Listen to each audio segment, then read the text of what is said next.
Thanks for joining us today for the webcast, The True Cost of Financial Wellness in the Workplace and How to Stay Ahead of It, sponsored by DailyPay. I'd like to remind you that this webcast has been pre-approved for HRCI credit and may also be used for SHRM credit. You will receive an email from HR.com within 2 business days, which will include the certification credit information. You may also log into HR.com and go to your View My Credits page, where you can find all the credits you have received. If you have any questions today, please type them into the Questions tab on your GoToWebinar control panel, and we will follow up with you. Now, it is my pleasure to turn the floor over to our presenters today, Jason Lee and Kate Cheeseman.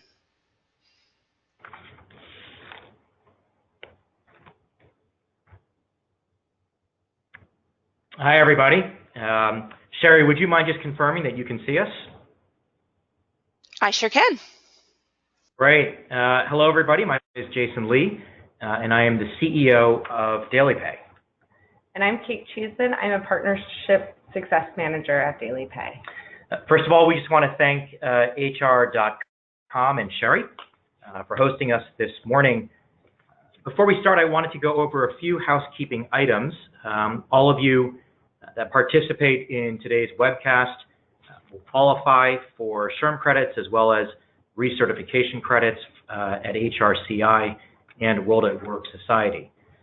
Even better, if you listen through to the end of the webinar, we will send you our complimentary employee financial wellness packet as well as a turnover cost calculator. So we're excited to talk to you about our findings regarding the true cost of financial wellness in the workplace. We've abstracted a principle from our work with companies like yourself that all of you are probably aware of already, and that is financial wellness in the workplace is a strategic imperative for all HR executives to be considering when evaluating their total rewards and benefits strategy. By way of introduction, our company, DailyPay, is a financial wellness company that provides employees their first steps towards financial security.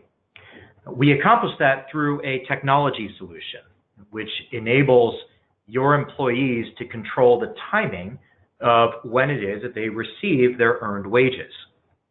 What we've discovered is that when employees can access their earned wages, they can actually wind up paying their bills on time, avoid late fees and bank charges like insufficient funds fees. And so the companies that partner with DailyPay have experienced meaningful improvement to their employee engagement and retention as a result of taking this important step towards providing their employees with financial wellness tools. So we're going to turn off here the webcam and go to the slide deck.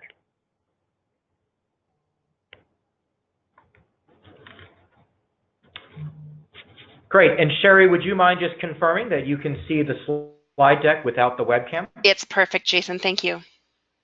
Great. So we are actually going to start this webinar with a polling question. It's the first polling question in your queue.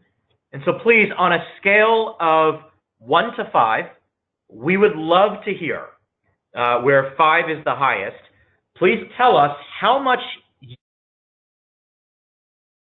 sausage.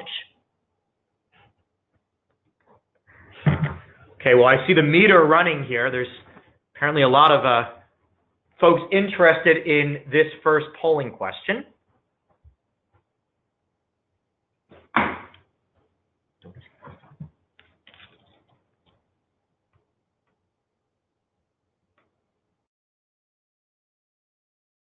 Okay, fantastic. So we're going to close off the poll here, but from what we can gather, there's a lot of folks who really do like sausage, although we do have a couple of ones in that packet. Okay, so many of you clearly like sausage, and for those who love it, you may consider moving to Germany to seek employment.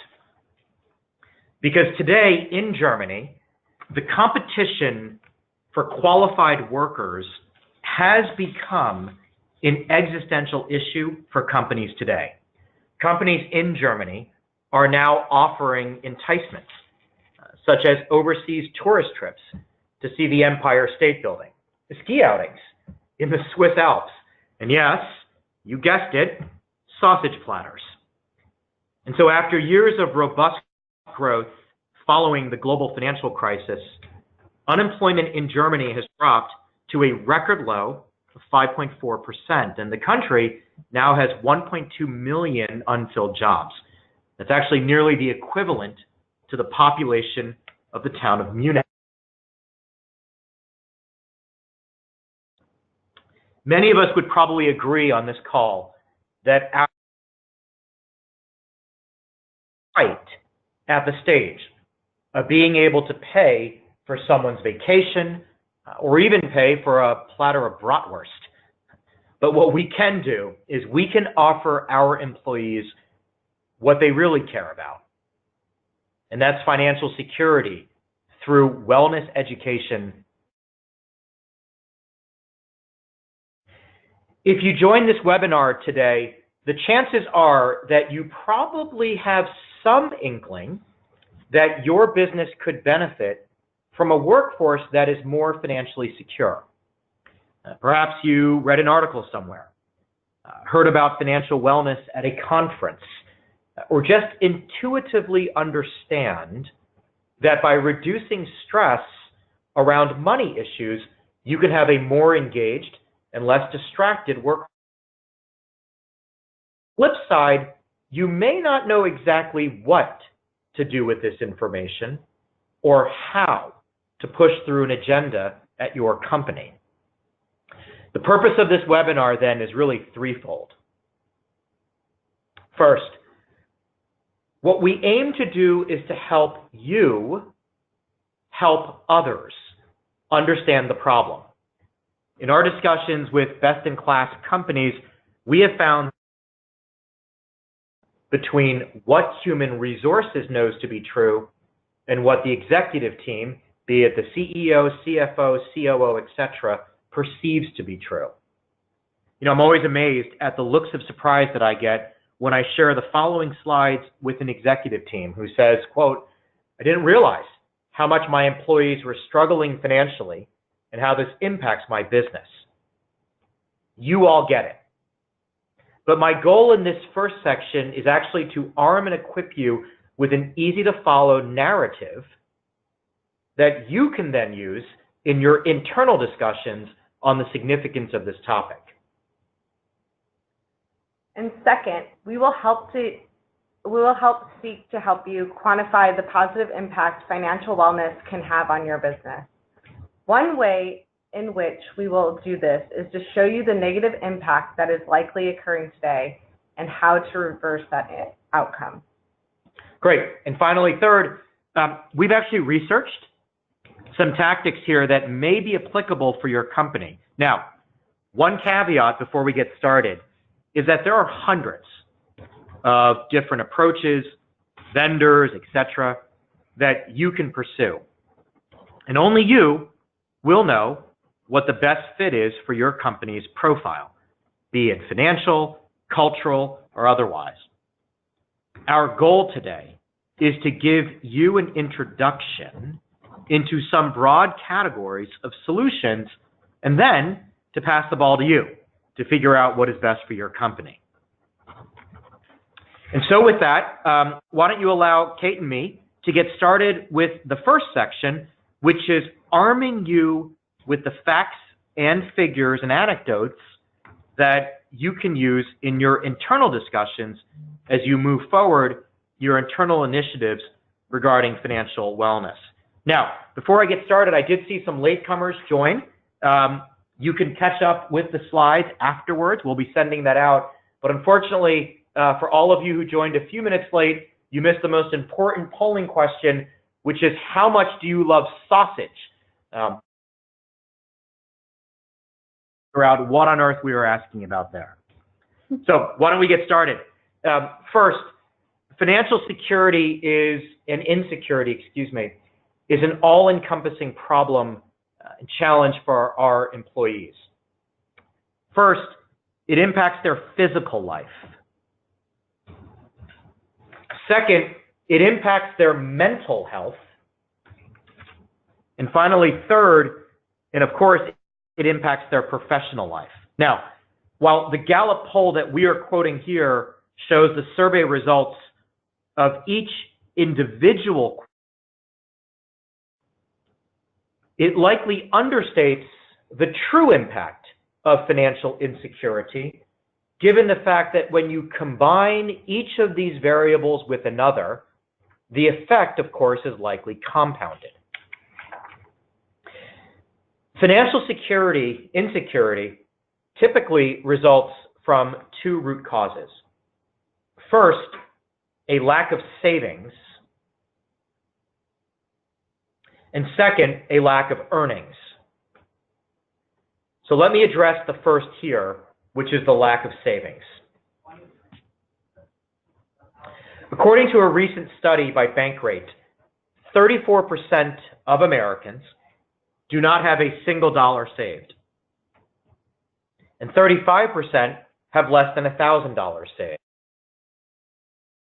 A combined 69% of our collective workforce can't afford an unexpected medical visit or a broken refrigerator. Younger people and younger members of our workforce make up a larger percentage of this group. For example, 71% of millennials do not have more than $1,000 saved, making them, out of all of these groups shown here, the most vulnerable to unexpected expenses. You can also see that this issue impacts women more than men. The number of women who make up those who do not have a single dollar in savings is 50% higher than the number of men. This could explain a gap in financial literacy, but another theory we have is that women have more financial obligations than men. One interesting observation I would make from DailyPay's user base is that 64% of our users are women, and a lot are single moms. We see from this chart that women do not have enough savings as a result, among other factors, paying on average $1,000 a year in late fees. We are excited to see women using DailyPay to avoid those late fees and to start growing their savings and improving their financial literacy as a result. You can also see that relationship reversed as you climb up the savings chart. For example, the number of women who have $10,000 saved is 55% less than that of men. Income might play a role in the difference between men and women's savings rates, and the gender gap seems to widen as women age. In addition to late fees, aspects of technology, by some account, is making it harder, not easier, to save. We've laid out 3 examples of why that is here.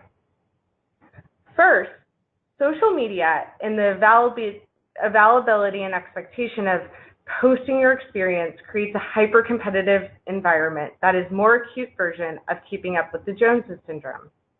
But in today's age, this is more like keeping up with the Kardashians. And as our employees feel the need to represent a lifestyle that may in fact be out of their reach.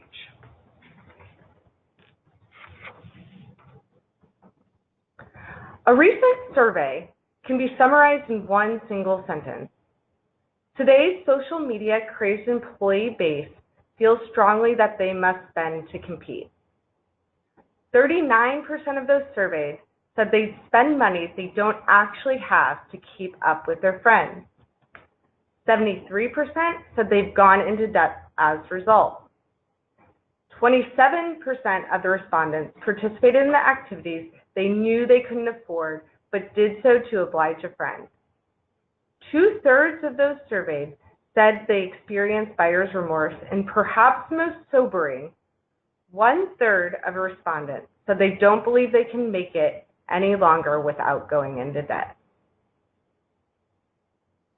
And while spending beyond our means is not a novel concept per se, it is made more rife by the presence of social media, where the absence of a photo or God forbid one's absence from a group shot is noted and documented forever. The second example involves the premium for convenience. In the United States, the average cost of public transportation is $2. Here in New York, we pay a bit more, but not by much. We pay $2.75. Now compare this to the minimum fare for an Uber ride. A minimum, not average, but minimum Uber fare is $5.60. This is almost double of that of public transportation. And this is an extraordinary premium and additional cost that increases the difficulty for our employees to create any meaningful amount of savings.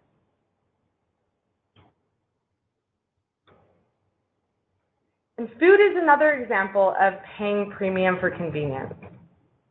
This chart illustrates the cost of a single entree versus using technology to purchase it online. You can see purchase a meal kit, a prepared meal, or using an app to simply order the same food through delivery. While Silicon Valley may be excited about getting consumers to pay a 10 to 25% premium for food, consumers are finding it harder to save on the most fundamental of human needs.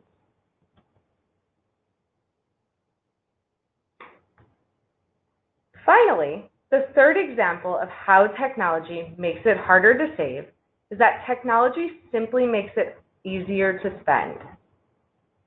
Starting with credit cards to Apple Pay and all the way to in-app purchases, consumers no longer have to reach into their pocket to pay for goods and services. Forking over a dollar bill and all the internal strife that act used to cause has largely been eliminated. As a result, consumers find it easy to spend even when they don't have the cash or savings to do so. The inability to save hits lower income workers the hardest. Roughly 72% of the minimum wage bucket has less than $1,000 in savings. The aforementioned three challenges to saving impacts this group the most, as they aren't starting off with a large base to begin with. But so what?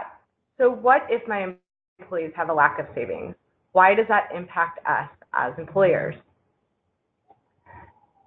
The connection between the lack of savings and us as employers is felt when unexpected expenses occur. Said another way, in theory, it's only when the storm hits that the house with no roof becomes a problem. You can see this by the Aspen Institute conducted a study where they determined 4 in 10 families have an extraordinary payment of over $1,500 in the last 12 months. Those expenses in the form of medical, auto, or tax-related expenses are typically in those forms. 37% of those surveyed said they had endured at least one of those major expenses. And when you combine that with the previous fact pattern that due to increased spending habits, 70% of the lower income bracket has $0 in savings, and you can see why it is so many of our employees are facing a profound degree of financial insecurity, which is seeping into the workplace. But even beyond a one-time major expense, the other issue plaguing our employees is the imbalance and unprecedentability of their income relative to their expense base. Yeah, and so we call this phenomenon here at DailyPay expense volatility. What this means is that our employees' expenses change from month to month. For instance, someone might have $1,000 in expenses one month, but then $500 of expenses the next month, or vice versa. Now, that alone would be quite complicated to manage as a lower income employee. But when you add in the other side of this equation, that the earnings and wages of these employees are volatile, given changing shifts, variable staffing models. This creates a need.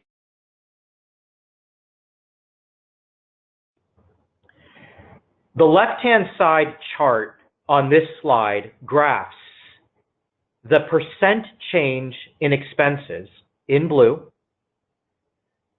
and the percent change in expenses in income in green. And what you will see is that at the lower income brackets, the dispersion or the distance between those dots is quite high. In other words, lower income employees face more volatility in their expense and income ratios. You'll see that same dynamic by age on the right-hand side. Now, just one last final comment here on the inability to save regarding medical expenses. In the United States, medical expenses are the highest form of non-mortgage consumer debt. Over 25 million adults, or about 1 in 4 of our employee base, will not even take the proper medicine to avoid going into medical debt. Medical debt is so suffocating that it will cause 10 million adults, or 1 in 10 of the workforce, to not even be able to buy food or pay rent as a result. And so with this knowledge about the inability or the challenges around savings, let's pause here with a provocative, and I will remind you, anonymous polling question. And that polling question is the following: what is the best way that you believe you can help your employees save more? Please select only one of the following. Is it, number 1, to pay them more? Number 2, educate them on the value of savings. Number 3, provide savings tools. Number 4, it's not really our job. Okay, so I'll give you a few seconds here to respond.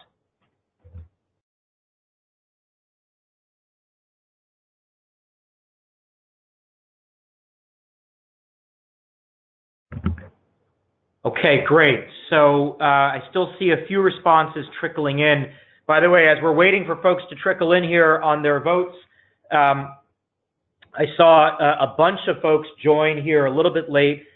Just to catch you all up, what we're doing is talking about financial wellness in the workplace, and section 1 is equipping everyone on this phone call with the tools, the tips, the narrative that you can take.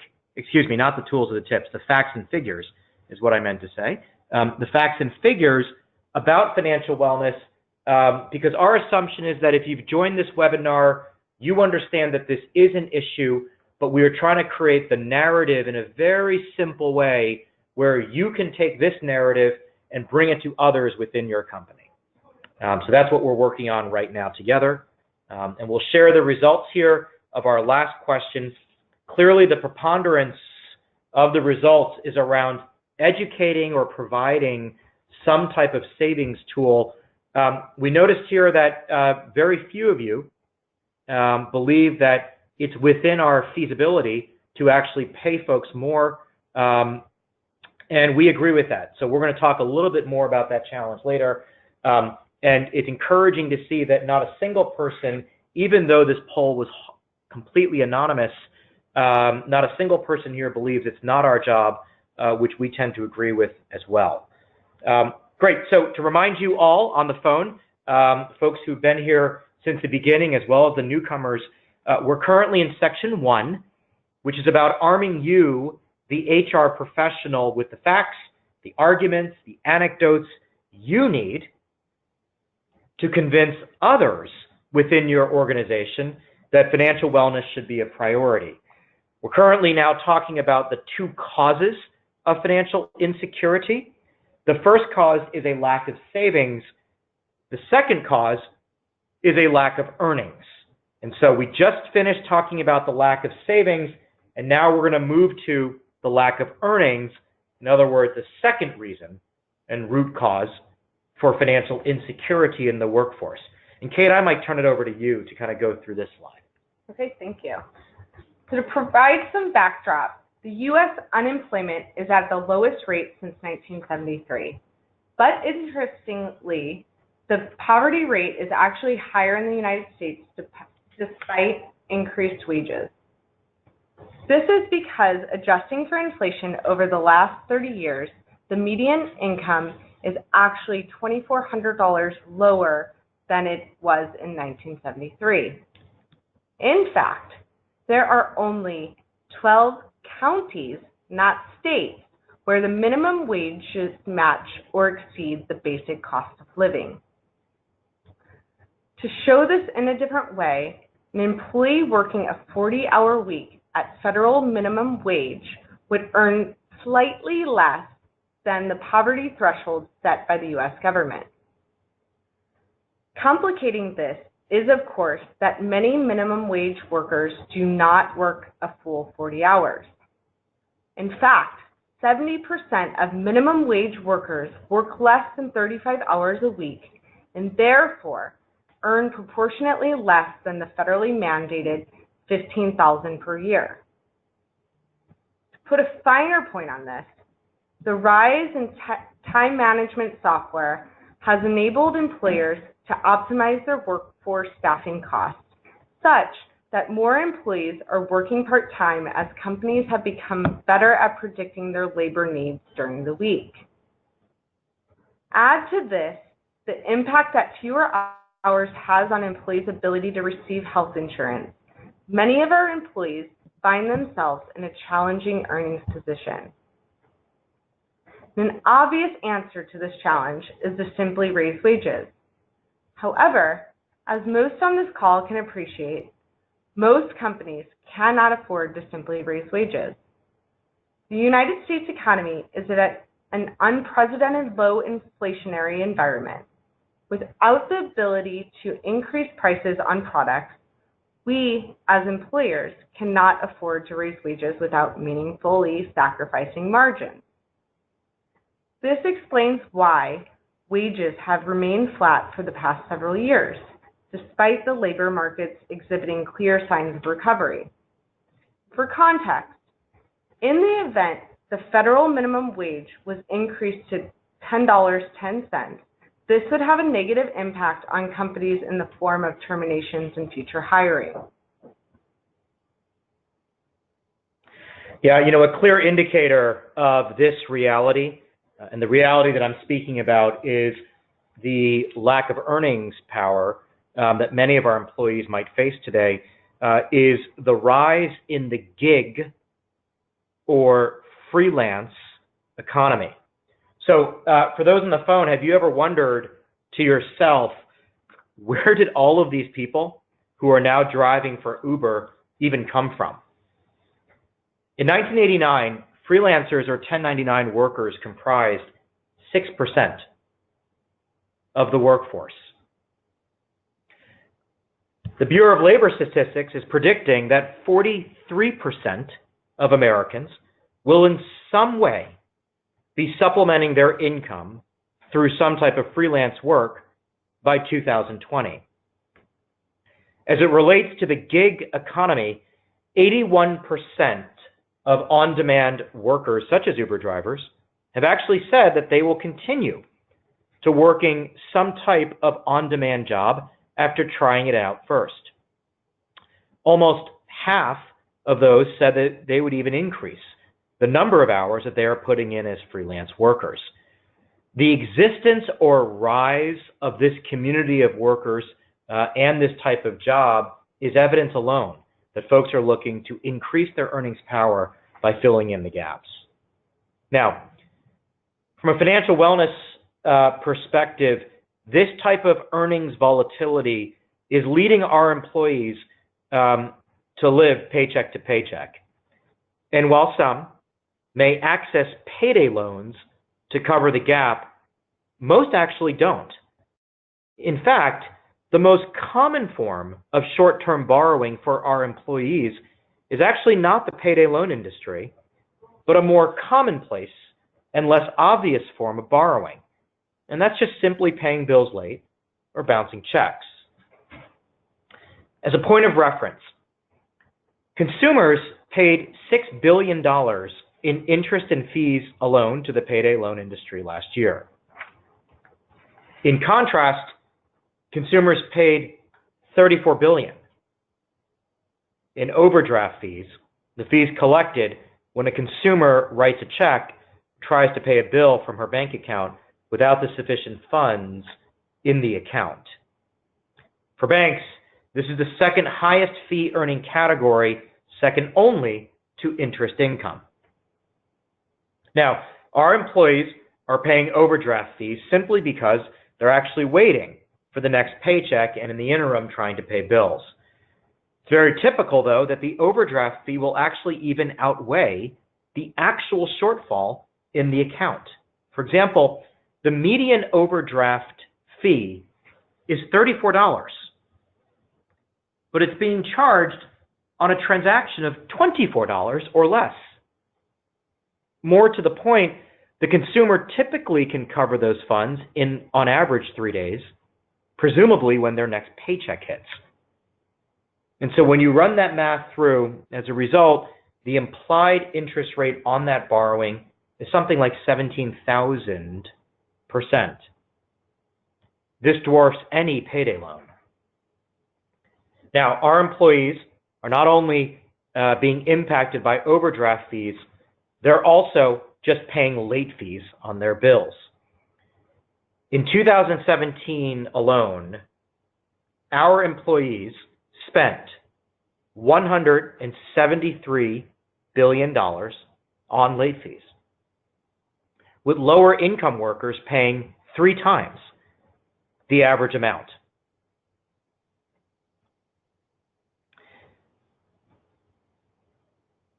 These are not statistics or theoretical people. These are actually our employees. We know this because at DailyPay, we see equal levels of activity from all industries, regardless of vertical, geography, gender, or ethnicity. As a financial wellness tool, we are used equally across all segments, which informs us that financial security is a universal goal. Great. So before we go to section 2, as that wraps up section 1, we're going to hit a quick polling question. This one's easy. This one's just yes or no. And we'll display it here on the screen. And so again, we just reviewed the fundamental root causes of financial insecurity. And we're now going to transition to how this impacts your business. But before we do that, please let us know, does your company currently have a financial wellness initiative at your company?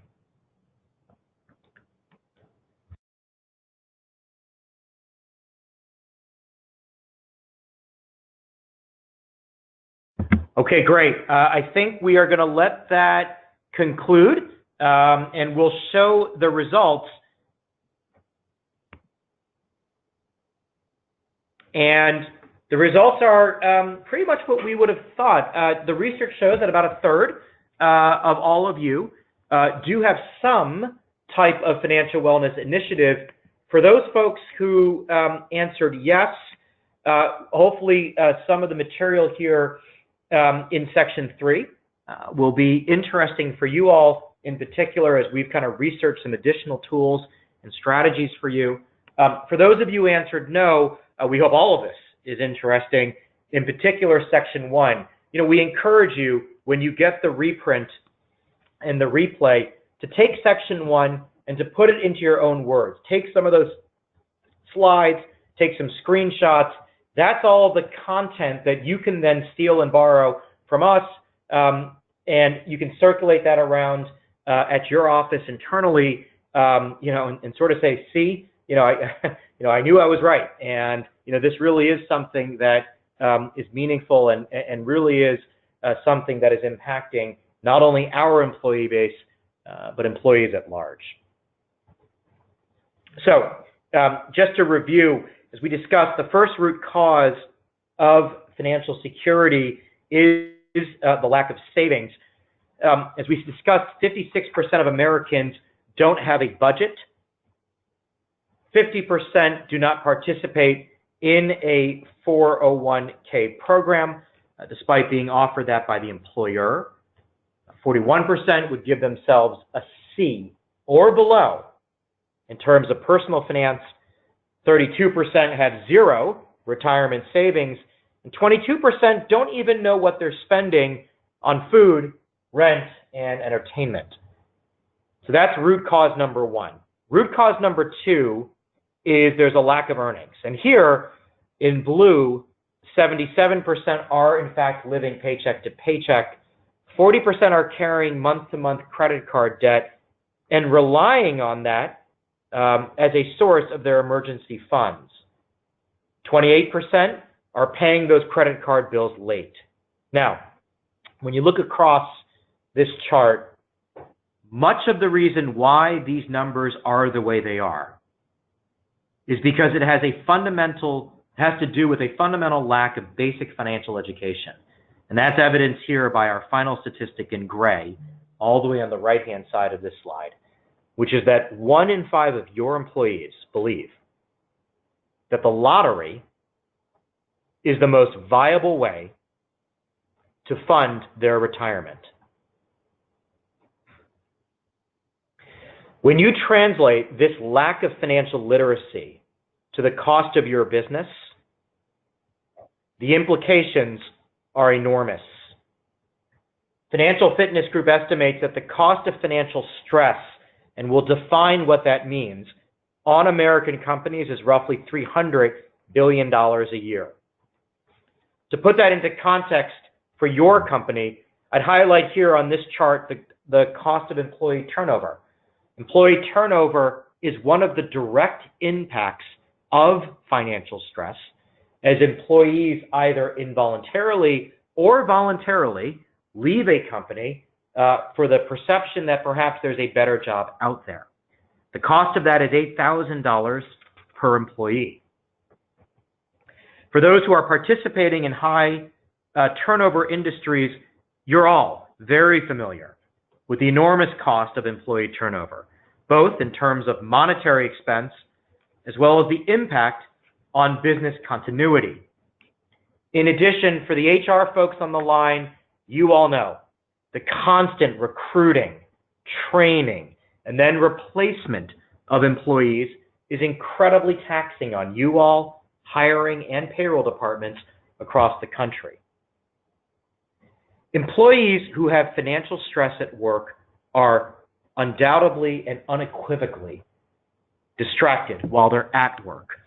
You've all dealt with the employee who is herself dealing with her bank or the auto body shop or the medical biller, all while at work. This has a hugely deleterious impact on productivity for both her and her coworkers.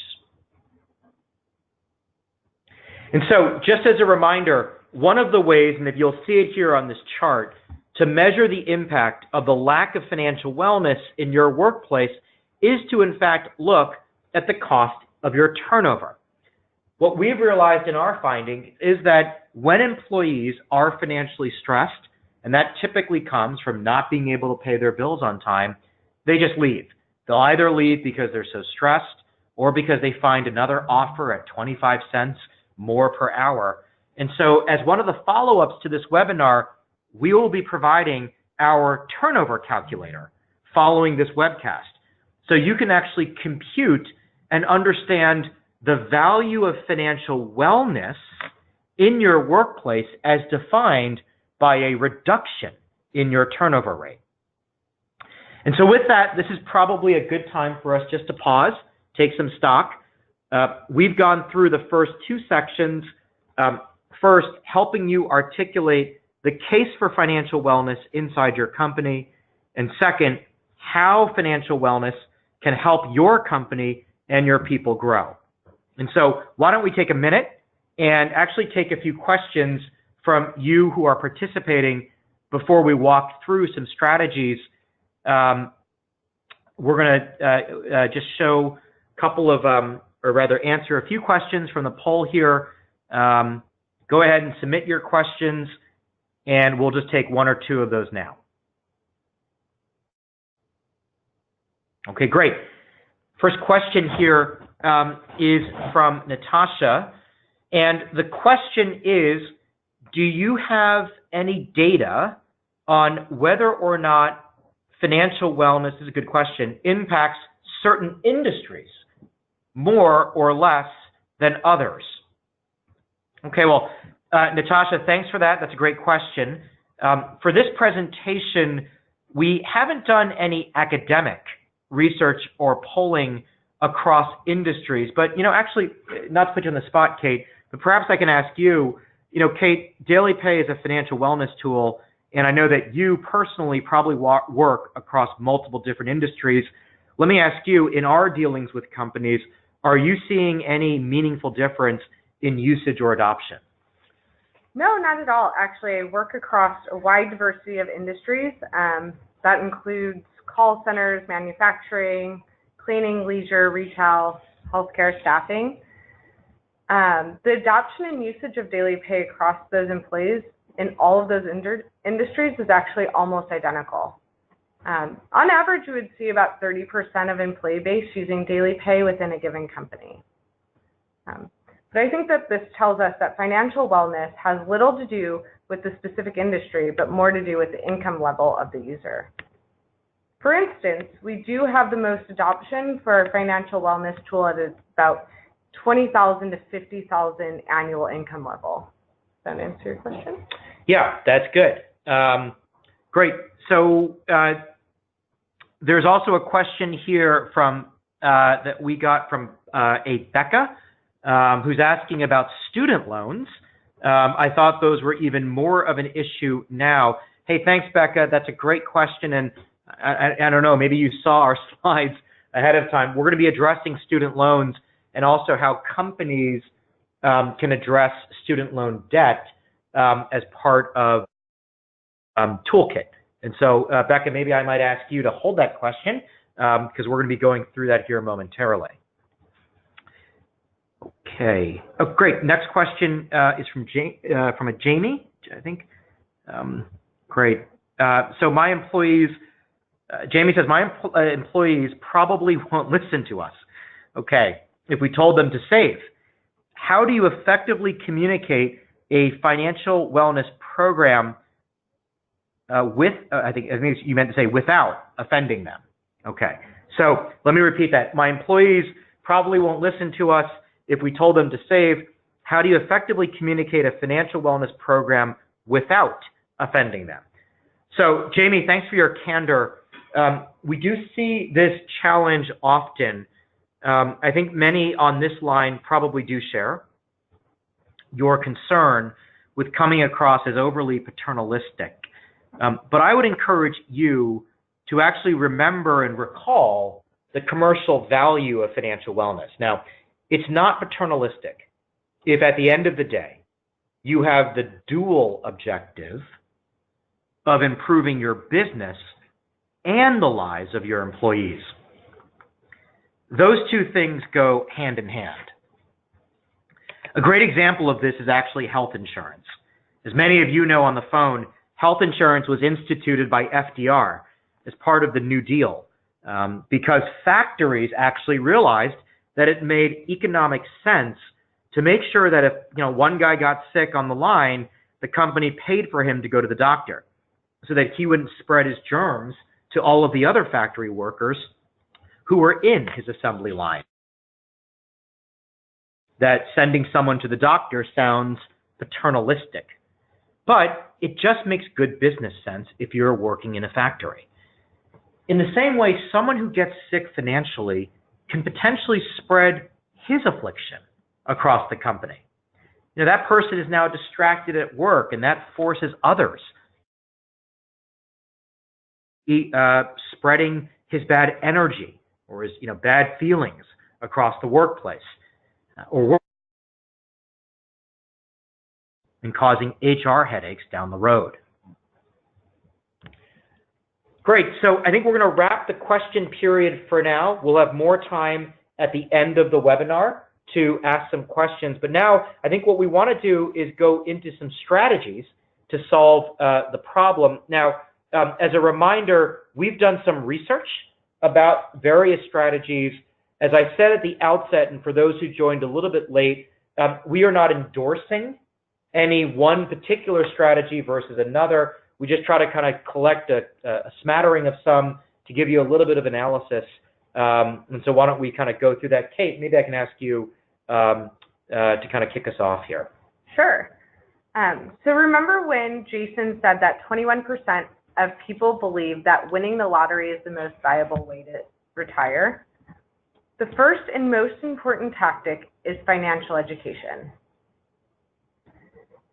63% of our employees have professed that they are financially illiterate. As part of that, 57% understand the concept of interest. This is particularly troubling when considering how many of our employees carry credit card debt month to month. This leads to our employees paying more fees, which ultimately leads to more wealth inequality. Increasing then financial literacy is expected to increase commercial productivity for the company. Financial Fitness estimates that for every $1 invested in employee financial education, a 3x return. This is one of the highest ROIs I've seen and one can expect to drive these results as a consequence of employees' behavior changing across all of these categories listed here. As a side note, I can tell you confidently that since implementing DailyPay, our partners have seen a reduction in turnover by 41% for DailyPay users. And so we can attest to the impact that financial wellness has on the employee base and ultimately the company's productivity. This chart illustrates financial wellness programs or program options compared across a few different categories. The vertical axis shows the feasibility for the employer to adopt. This means the ease of implementation by employer as measured by the amount of work and internal resources spent. The x-axis represents our view of lasting impact the option has on the employee's financial health. The size of the bubble represents the expected participation rate of employees. And lastly, the lighter green bubble is the least costly. In summary, the best and most effective options are those closer to the top right quadrant of the graph. In the following slides, we'll provide explanations and case studies for each. Great. So first, bonuses. This is, of course, a very timely conversation, given the Trump tax relief plan has led several employers declaring one-time bonuses for their employees. Many of your employees may have asked about this. The effect of a lower corporate tax rate has enabled several large employers to provide this one-time benefit to their employees. And for the most part, these decisions were well received by the press and their employees. Now, the benefits of this type of decision are clear: simplicity, and it does address one of the more fundamental needs our employees have, which is the need for additional earnings. The downside, of course, is that after taxes, the bonuses represent about a $600 one-time opportunity to pay bills or pay down debt and don't really represent a fundamental change in employee financial wellness. Think of this like the emergency room for a heart attack only, without addressing the more fundamental issues of diet and exercise. I think the quote here in the middle of the slide captures the employee response. It's $600. By the time you get a couple of bills caught up, it's not that much. And so we here definitely applaud AT&T, American Airlines, CVS, and a lot of others for being decisive and expedient about the program. But one does have to wonder if there is something with greater long-term impact than a one-time bonus.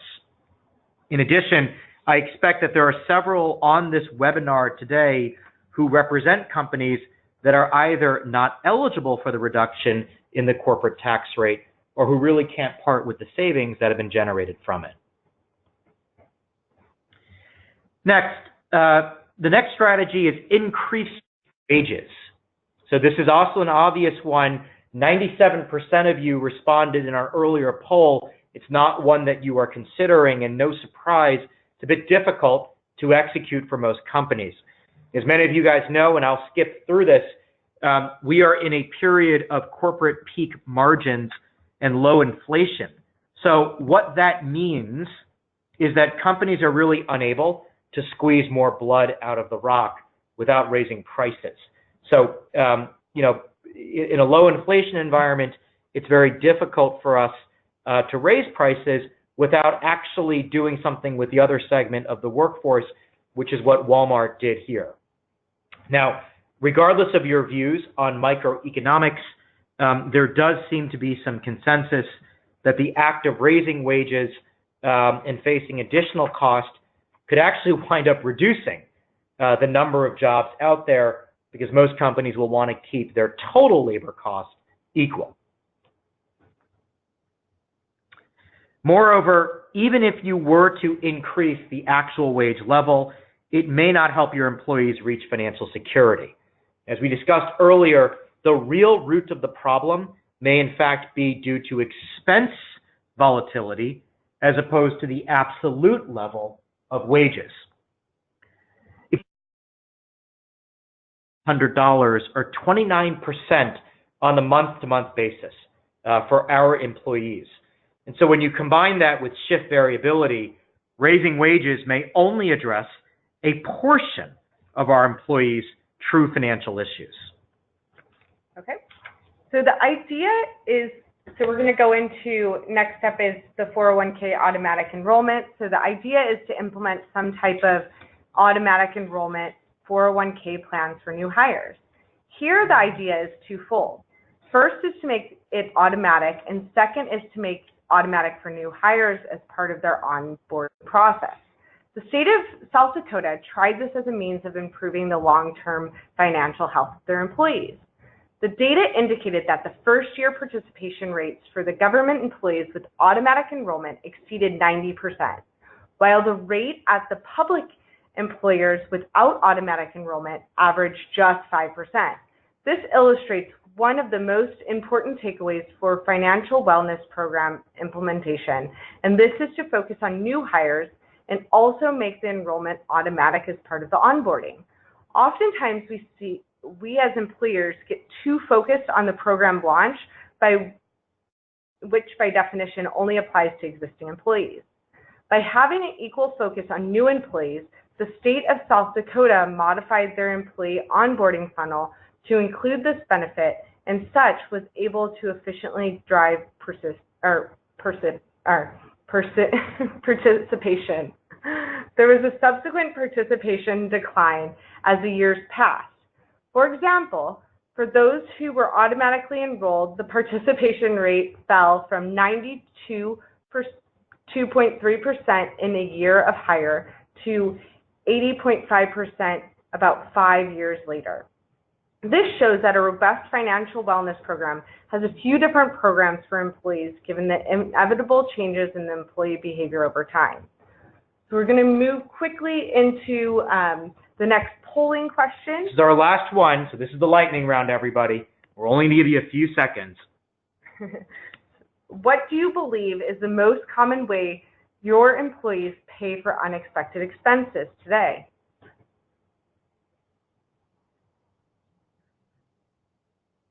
Look. Great. So we are going to wrap this up very quickly. The choices here: payday loans, advance, borrowing money, or just waiting until the next payday. And the results, not surprising. Most of you think that folks are either borrowing from friends or family or just waiting until the next payday to pay a bill late.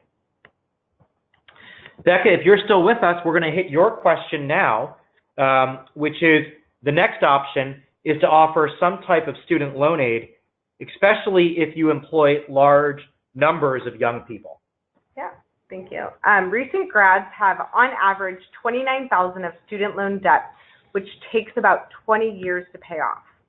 There's also plenty of reason to suspect that older workers would be eager for the perk too. According to the Federal Reserve data, borrowers at least 40 years older have $450 billion in student loans to pay off. A big part of that older cohort are parents who borrowed through Federal Plus program or took out private student loans.